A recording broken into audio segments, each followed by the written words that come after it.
Dans le système judiciaire français, le selfie est considéré comme un acte particulièrement monstrueux. À Paris, les inspecteurs qui enquêtent sur ces crimes sont membres d'une unité d'élite appelée Unité spéciale de lutte contre les selfies. Voici leurs histoires.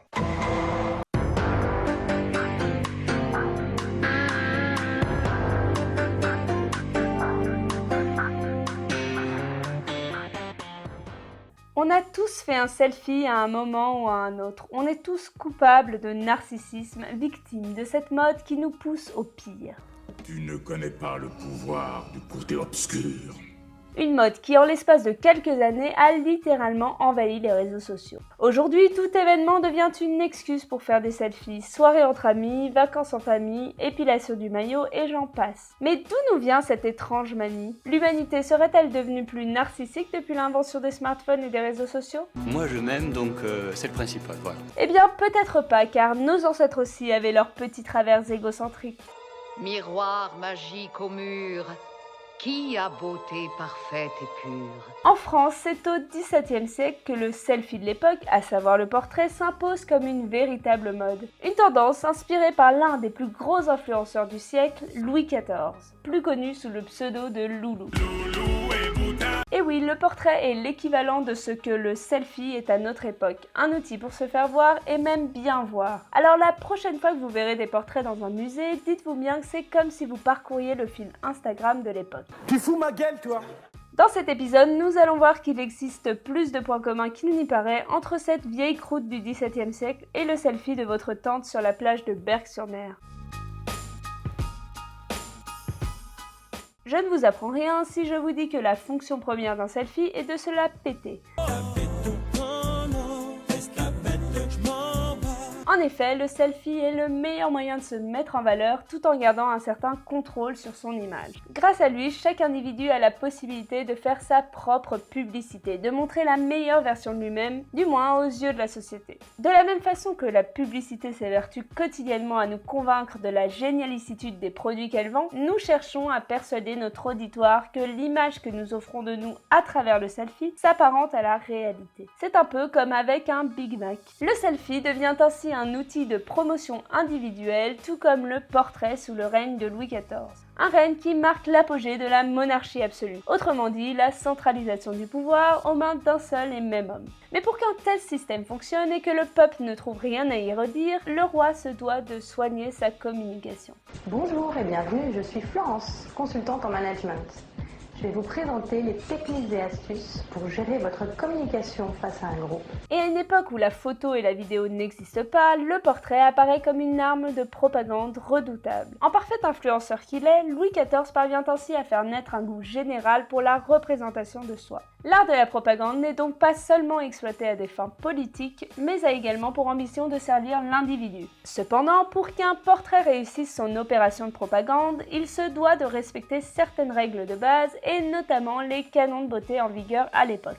Dans le cas du portrait féminin, cela se traduit par un visage de forme ovale, une peau très blanche teintée de joues légèrement rosées, des yeux foncés, un nez allongé ainsi qu'une petite bouche. Aujourd'hui, ces critères peuvent sembler très restreints et obsolètes dans la mesure où ils correspondent à une perception occidentale des canons de beauté féminins. Désormais, la beauté n'est plus définie selon un modèle unique, mais adopte des formes multiples. Cependant, malgré cette diversification apparente, certains critères de beauté persistent ici. Il suffit de faire un tour sur Instagram pour s'en apercevoir. Parmi les comptes les plus suivis à l'échelle mondiale, on peut par exemple citer ceux de Selena Gomez, Kylie Jenner ou encore Ariana Grande.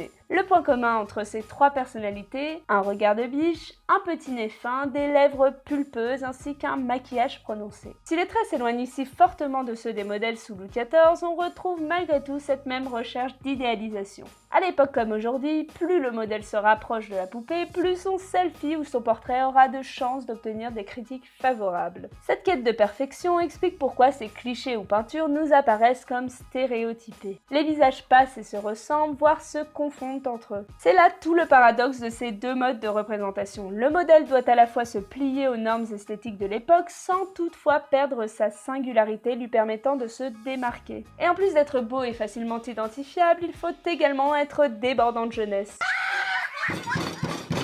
Que ce soit sous le règne de Louis XIV ou sous la présidence de François Hollande, le jeunisme est partout. Les points noirs, tellement dur de s'en débarrasser. Rassurez-vous, le jeunisme n'est pas un terme barbare faisant référence aux problèmes de peau, mais une tendance à survaloriser la jeunesse et à en faire un modèle unique. Ce qui au final revient à parler d'acné. Bref, je m'égare. Conséquence de cette tendance, les visages apparaissent comme des sortes de masques dépourvus de rides et de marques disgracieuses.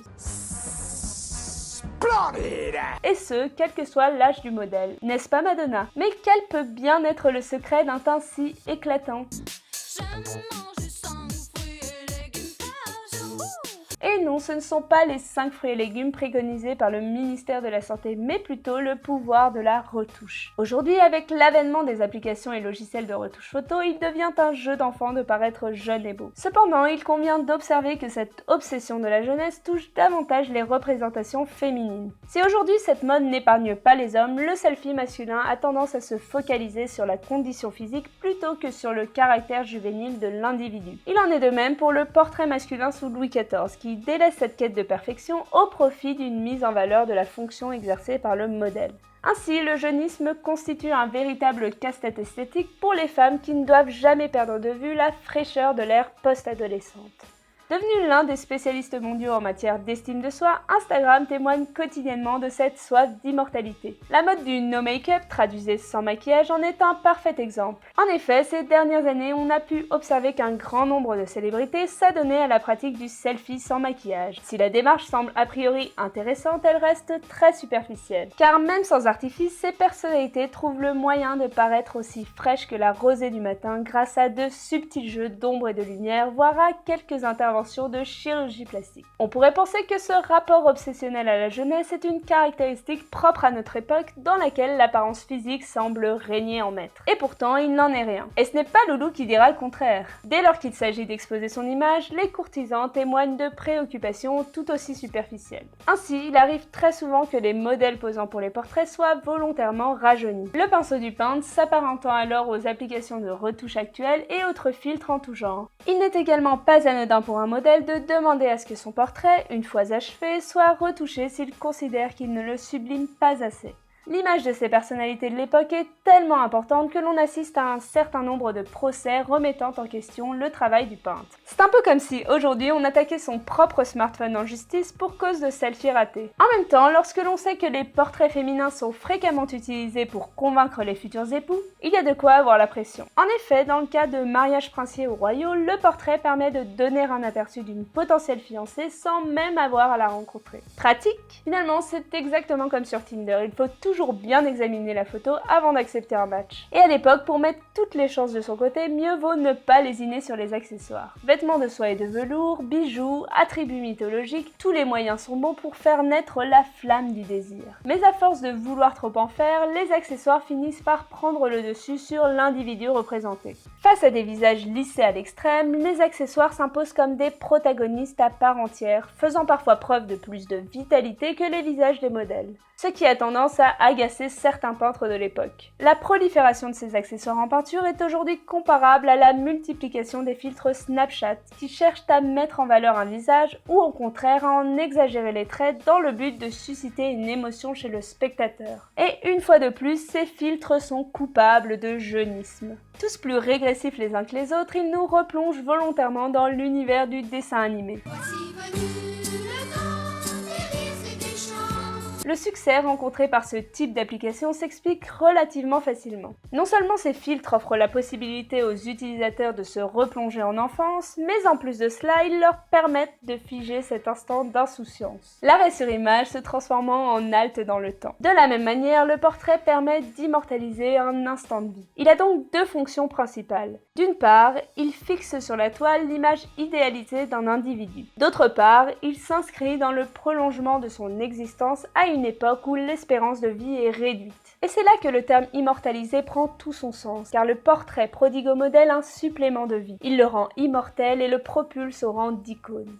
Immortel, immortel. Le portrait assure donc la promotion de son modèle pendant et après son existence. D'où l'importance de se présenter sous son meilleur jour. D'autant plus que la plupart de ses portraits sont systématiquement dupliqués afin d'être distribués auprès de son cercle de connaissances. Exactement comme lorsque l'on diffuse un selfie auprès de ses abonnés sur les réseaux sociaux. Cependant, le selfie, contrairement au portrait, n'a pas vocation à s'inscrire dans la durée. Il est représentatif d'une humeur susceptible de changer d'un jour ou d'une heure à l'autre. En somme, il cherche l'instantanéité et non la transmission. Mais ça, c'était sans compter notre spécialiste mondiale de l'égocentrisme, celle qui est capable de se regarder le nombril plus d'une centaine de fois par jour. J'ai nommé Kim Kardashian. Probablement effrayée à l'idée de penser que ses selfies seraient un jour oubliés, notre chère Kim a eu l'intelligence de publier un magnifique ouvrage répertoriant plus de 400 clichés d'elle-même. Un livre qu'elle a très justement intitulé Selfish, que l'on peut traduire par égoïste. Ah, elle nous surprendra toujours cette Kimi. Mais qui sait, peut-être qu'elle apparaîtra un jour dans les livres d'histoire en tant que pionnière du selfie. Quoi qu'il en soit, on constate que le succès du selfie, comme celui du portrait, tient en partie à ce désir de reconnaissance, à cette soif de postérité. Il s'agit de faire de son image une représentation iconique, légendaire, à la manière des grandes figures du passé. Mais ces deux modes de représentation ne sont pas seulement le fruit d'un ego surdimensionné, ils servent également à souligner son appartenance à un groupe. Mais ça, c'est un sujet que je développerai dans la seconde partie de cette impitoyable lutte entre selfie et portrait. En attendant, n'hésitez pas à liker et partager cette vidéo si elle vous a plu. Vous pouvez également vous abonner à la chaîne en cliquant sur l'enfant illégitime de Louis XIV et Maître Gims. Merci d'avoir regardé la vidéo jusqu'au bout et bonne journée à tous!